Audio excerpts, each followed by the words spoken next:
ሰላም ሰላም ውድ ቤተሰቦቼ እንዴት ናችሁ? እኔ ጋር ሁሉ ሰላም አልሐምዱሊላ።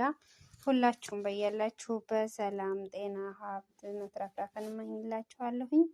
ዛሬ አንድ ከባድ ነገር ግን በጣም አስፈላጊና ወሳኝ የሆነ እውነታ ነገር ላካፍላችሁ ወድጃለሁ። ብዙ ሰዎች መልካም ሆነው ሰውን ሲረዱ፣ ለሰው ሲያግዙ፣ ሰውን ሲደግፉ እናያቸዋለን። ነገር ግን ምላሹ ያመልካምነት ይሆናል ብለው ሲጠብቁ ያመልካምነት እንደጠበቁት ጥሩ ሆኖ ላያገኙት ይችላሉ። አንዳንድ ጊዜ በዛው አጋጣሚ ምላሾች ጥሩ ይሆናሉ ተብለው ሲጠበቁ መጥፎ ይሆናሉ።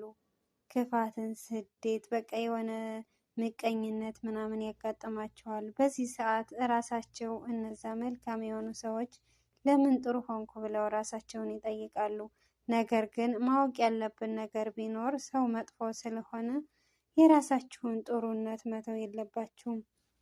ማለትም ያ መጥፎ ሰው የራሱ የመገለጫው ነው እንጂ የእናንተ ሊሆን አይችልም። አንድ ሰው መልካም ነው ማለት ማንነቱ የራሱ መገለጫ ይሆናል። አንድ ሰው መጥፎ ስለሆነ መጥፎ ለምን እንደሱ አልሆንም የምትሉ ከሆነ የዛን የመጥፎ ሰው ባህሪ መላበስ ይሆንባችኋል ማለት ነው። የእሱን ባህሪ ላለመቅረጽ ስትሉ ጥሩነታችሁን ብትቀጥሉበት አሪፍ ነው።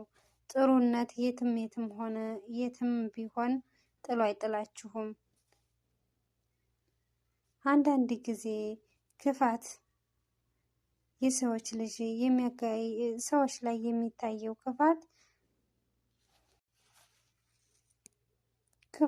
ክፉን በክፉ ለመመለስ ከመጣር ይልቅ ደግነትን ይዞ መጓዝ ይቀርማል። ጥሩ መሆናችሁን ስትቀጥሉበት ግን ለራሳችሁ ሰላምና ነፃነት ይሰማችኋል። ሰዎች አብዛኛውን ጊዜ ጥሩ ምላሽ ከምትጠብቁ ይልቅ ጥሩም ሆነ መጥፎ ለአንድ ለምትሰሩት ለራሳችሁ መልካምነት መሆን አለበት። መጥፎ ሰዎች ውብ ማንነታቸውን የሚያጡ ናቸው። የራሳቸውን መጥፎነትና ማንነታቸውን የሚያሳዩ ናቸው። አንዳንድ ጊዜ ዓለም ክፉ ብትሆንባችሁም እናንተ ብርሃን ለመሆን ወደፊት ያላችሁ ማንነታችሁንና ጥሩነታችሁን ራሳችሁ መልካምነት የሚገልጻችሁን ይዛችሁ ለመጓዝ ሞክሩ። ይህ ቪዲዮ ከተመቻችሁ ላይክ፣ ሼር፣ ሰብስክራይብ በማድረግ ቤተሰብ እንሆን። ቤተሰብ ያልሆናችሁ ቤተሰብ እንሆን። ቀጣይ በሰላም እንገናኝ። ሰላም ሁኑልኝ።